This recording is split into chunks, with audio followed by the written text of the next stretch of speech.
Welcome to right concept class. आज हम NCERT के कुछ मुख्य तथ्यों पर चर्चा करेंगे और इस चर्चा का विषय है महाजनपद। इतिहास के कुछ टॉपिक्स ऐसे हैं जिसकी जानकारी सभी परीक्षार्थियों को होना आवश्यक है। तो आज मैं महाजनपद के विषय में कुछ मुख्य तथ्य लेकर के आए हैं, जिसमें बुक्स का हम माध्यम लेके अपना कुछ विचार व्यक्त करेंगे ताकि आपका कॉन्सेप्ट क्लियर हो और आपको समझ में आए। आज से लगभग 2500 साल पहले जो जनपद है वो विशेष रूप से उभर कर के सामने आया, जिसे हम महाजनपद की संज्ञा देते हैं। महाजनपद के राजा जो होते थे, महाजनपदों के राजा जो होते थे, महाजनपद था क्या? तो जनपदों के जो विशाल समूह होते थे उसको मिलाकर के महाजनपद बनता था और उसके एक राजा होते थे। और राजा लोग जो होते थे महाजनपद के, वो विशाल किले बनवाते थे और क्या करते थे कि बड़ी सेना रखते थे, इसलिए उन्हें प्रचुर संसाधनों की आवश्यकता होती थी। ठीक है, इसके लिए उन्हें कर्मचारियों की भी आवश्यकता होती थी। महाजनपद के राजा लोग द्वारा समय समय पर लाए गए उपहारों पर निर्भर न रहकर अब नियमित रूप से कर वसूलने लगे थे। स्वाभाविक है, संसाधन की अगर ज़्यादा आवश्यकता होगी तो कुछ न कुछ नया करेंगे, और नया की शुरुआत जो है हम कह सकते हैं कि महाजनपद काल से ही शुरू हुई। चूँकि अपने राज काज की जो व्यवस्थाएं थी उसको विस्तृत करने के लिए विशेष रूप से सैनिकों की आवश्यकता होती थी, और महाजनपद के जो राजा होते थे वो विशाल किले बनवाते थे चारों ओर से।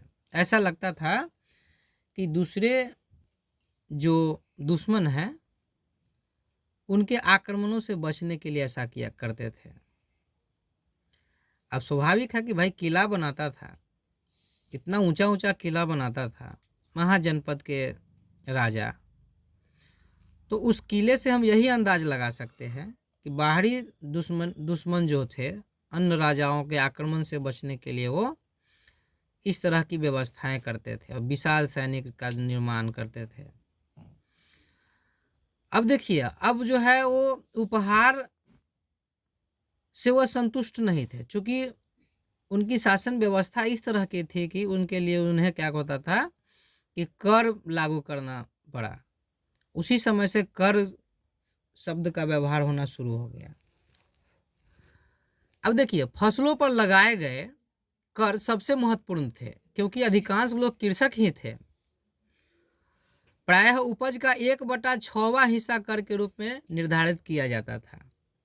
यानी कि क्वेश्चन पॉइंट बन जाएगा कि महाजनपद समय में जो है कितना हिस्सा कर के रूप में निर्धारित किया गया था, तो 1/6 हिस्सा। एनसीईआरटी बुक्स का हम कंटेंट इसीलिए लेते हैं। 1/6वां हिस्सा जो है वह कर के रूप में निर्धारित किया गया था।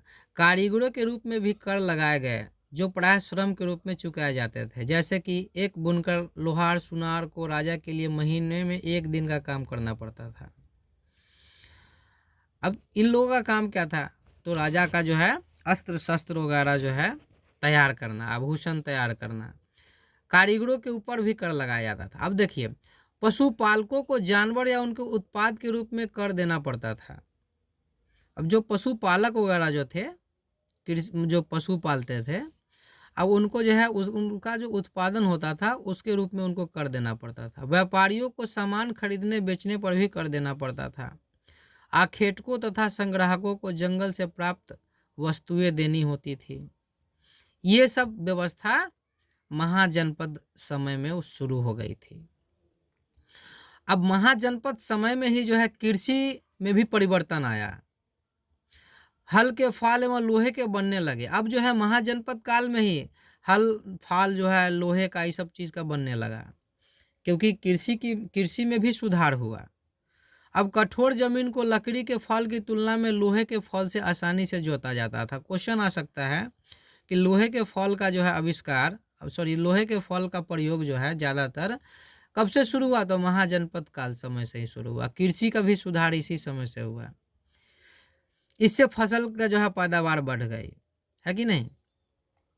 अब पहले की तुलना में बहुत ज़्यादा पौधे जीवित रह जाते थे, इसलिए पैदावार भी ज़्यादा होने लगा।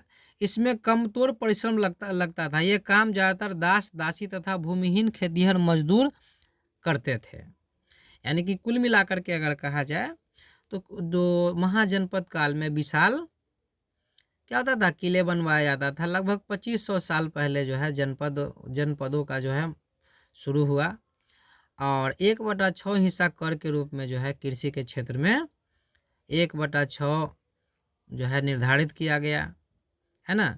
और कारीगरों को जो कर के रूप में क्या देना पड़ता था, तो राजाओं के यहाँ समय देना पड़ता था, है ना।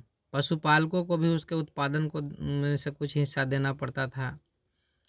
ये सब हुआ, और कृषि में भी जो है बहुत हद तक बहुत सुधार हुआ। ठीक है, अब अगले पॉइंट में हम कुछ अगले मेन टॉपिक्स लेकर के आएंगे। धन्यवाद।